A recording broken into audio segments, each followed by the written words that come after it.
20-year-old marketing executive at Thompson & Associates. 2 years ago, my life took an unexpected turn when I met James Miller at a corporate event. He was charming, successful, and seemed like the perfect match. Our relationship moved quickly. Coffee dates turned into dinner dates, and before I knew it, we were spending every weekend together. "You're different from anyone I've ever met," James would say, holding my hand across the table. His words made my heart flutter. Little did I know what I was really getting into. Everything was perfect until I met his mother, Eleanor Miller. She arrived unannounced at one of our dinner dates, dressed in designer clothes and wearing a smile that didn't quite reach her eyes. "Oh, so this is the girl you've been seeing." "I pictured someone different," she said, her words dripping with barely concealed judgment. My best friend Teresa noticed it right away. "Girl, did you see how she looked at you when you mentioned your promotion? Like you just said you worked at a fast food joint," she said later. "Maybe she's just protective," I defend, though Teresa always shook her head. "No, honey, that woman is marking her territory." James's sister, Sarah, was a different story. She'd pull me aside at family gatherings, squeezing my arm reassuringly. "Don't let Mom get to you. She does this to everyone." But the red flags were hard to ignore. Eleanor would forget to set a place for me at family dinners or conveniently exclude me from family photos. When I brought it up to James, he'd shrug. "Baby, that's just how Mom is. She'll warm up to you eventually." Things escalated when James proposed. Eleanor immediately took over the engagement party planning. No, dear," she said, brushing off my suggestions. "You couldn't possibly understand our family traditions. I'll handle everything." "But I thought we could plan it together," I ventured. "Oh, sweetie, you're so busy with your little job." "Let me take care of it," she replied with that condescending smile. James, standing awkwardly nearby, avoided eye contact. "Mom knows best," he muttered.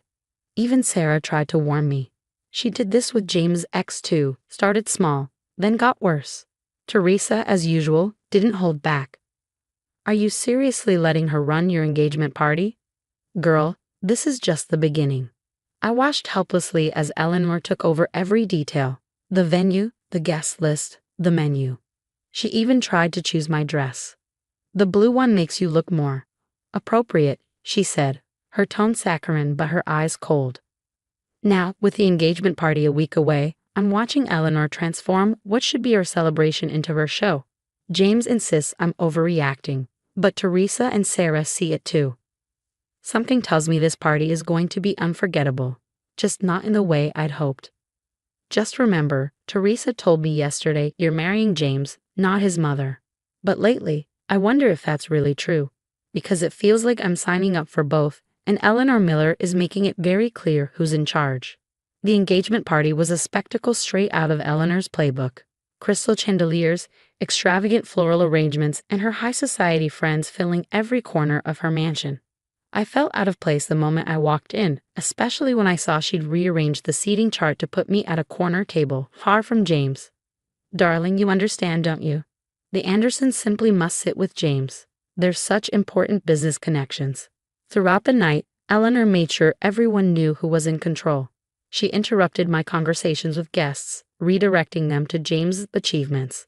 "Isn't he just perfect? And to think he's building his empire all by himself," she'd say, emphasizing by himself while glancing at me dismissively. The breaking point came during her speech. I was standing near the dessert table when she approached, coffee cup in hand. Mid-sentence, she began to talk about welcoming new family members who understand our standards. The silence was deafening when Eleanor suddenly tripped, spilling hot coffee all over my cream-colored dress. The liquid seeped into the fabric, leaving a dark stain as I stood there, mortified. "Oh my, look what you made me do," Eleanor gasped theatrically, clutching her chest as though she were the victim. "Quick, clean this up before it stains my imported carpet." I froze, the coffee dripping down my dress. "On your knees, dear," she instructed, her voice loud enough to carry across the room. "That's the only way to properly clean it." "James, darling, get her some towels," Eleanor demanded. James stepped forward hesitantly, his face pale. "Mom, maybe we should." "James, my carpet. Do you know how much it costs? Lisa needs to clean up her mess." I turned to James, silently pleading for him to intervene, but he simply handed me the towels, avoiding my eyes. "It's easier if we just do what she says," he whispered. From across the room, I caught Sarah subtly recording the scene on her phone. Then Teresa pushed through the crowd, grabbing my arm. "We're leaving. Now." "But the party. It's over."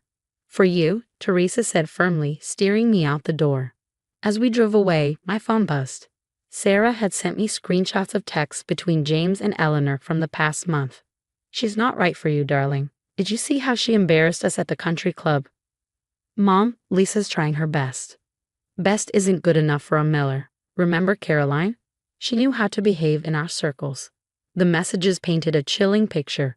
Eleanor had sabotaged the venue booking by pretending to be my wedding planner. She told the caterer we wanted to go in a different direction. She had even contacted my boss under the guise of concern about my work hours. Another text from Sarah came in. "I found something else. Mom's been meeting with Caroline. She's trying to get her back with James." Teresa tightened her grip on the steering wheel. "You need to see this for what it is. She humiliated you in front of everyone, and James let it happen." As if on cue, my phone lit up again. James's message read, "Mom's upset you left early. She says you're being dramatic about a little accident. Maybe you should apologize." That's when I knew. This wasn't just about coffee on a dress. This was Eleanor showing me exactly who she was, and James showing me exactly who he wasn't. The next morning, I met Patricia, James's ex-fiancée, over coffee in a quiet diner. She stirred her drink nervously. "I should have warned you when I heard about the engagement," she said. "Eleanor didn't just break us up, she systematically destroyed my life." Patricia shared stories eerily similar to mine. She made me clean spilled wine at their Christmas party, called me a gold digger at our engagement party. By the end, I lost a promotion and had to move cities. Sarah joined us, dropping a folder on the table. "You need to see this," she said grimly. "Mom doesn't just control James emotionally, she's the silent partner in his business. She funds everything through family loans. He can't make a single decision without her approval." Back at work, the fallout began. Clients canceled meetings. My boss called me in. "Someone's expressed concerns about your reliability. Care to explain these calls about your unstable behavior during work hours?" Teresa helped me document everything. The phone calls, the rumors, the sabotage. "Look at this pattern," she pointed out. "She's done the same thing to Sarah's college boyfriend, James's high school girlfriend, even their cousin's fiancé. Anyone who threatens her control gets eliminated." I confronted James at his office, presenting the evidence. "These are ridiculous accusations," he snapped. "Mom's looking out for me. You're just jealous of our close relationship." "Close relationship? She's suffocating you, James. She controls your business, your relationships, your entire life." "At least she's family," he retorted. "You're just someone who clearly doesn't understand our world." Later that night, Sarah called, her voice shaking. "I found something while going through Mom's office. She's been forging signatures on business documents. The Miller family business isn't as clean as everyone thinks." Eleanor's next move was bold. She showed up at my office, uninvited.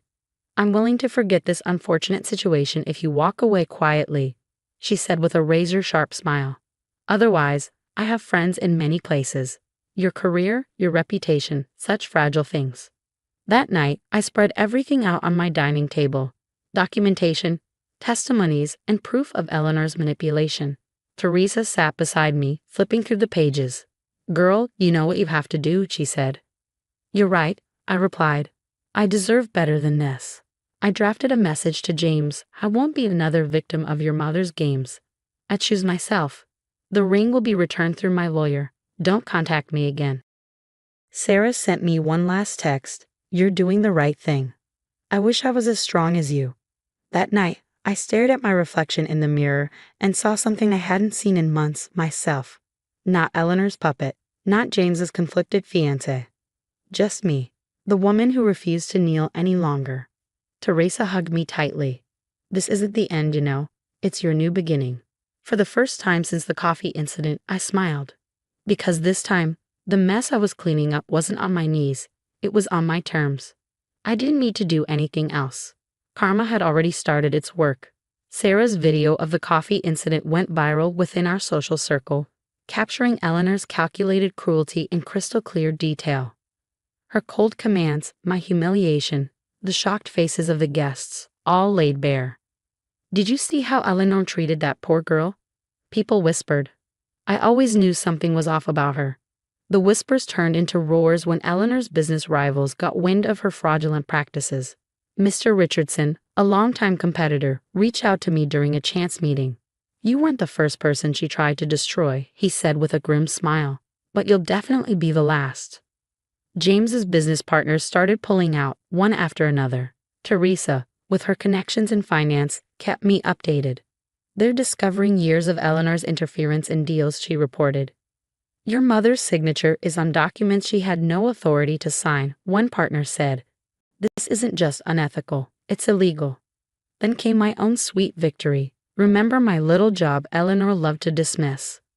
Well, guess who just got headhunted by Miller Enterprises' biggest competitor? We've been watching your work, my new CEO told me during the interview, and we value people who stand up for themselves. One afternoon, Sarah called me, laughing through tears. Mom just got uninvited from the charity board she's chaired for 15 years. They said her recent behavior doesn't align with their values. From a safe distance, I watched Eleanor's carefully constructed world crumble. The country club suddenly had no tables available when she called. Her bridge group disbanded. Even her gardening circle found a new leader. James, of course, tried to reach out. He showed up at my new office one afternoon, looking disheveled and remorseful. I was wrong, he said, his voice shaking. I see it all now, what she did to you, to us. Please, can we try again? I looked him in the eye, calm and resolute. The coffee stains came out of my dress, I told him.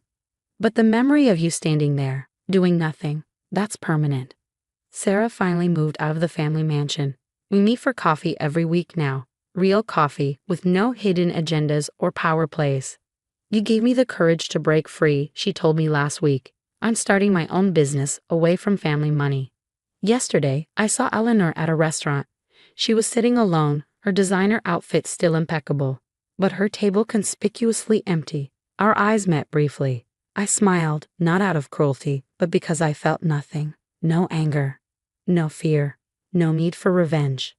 Sometimes the best revenge isn't about getting even. It's about getting better.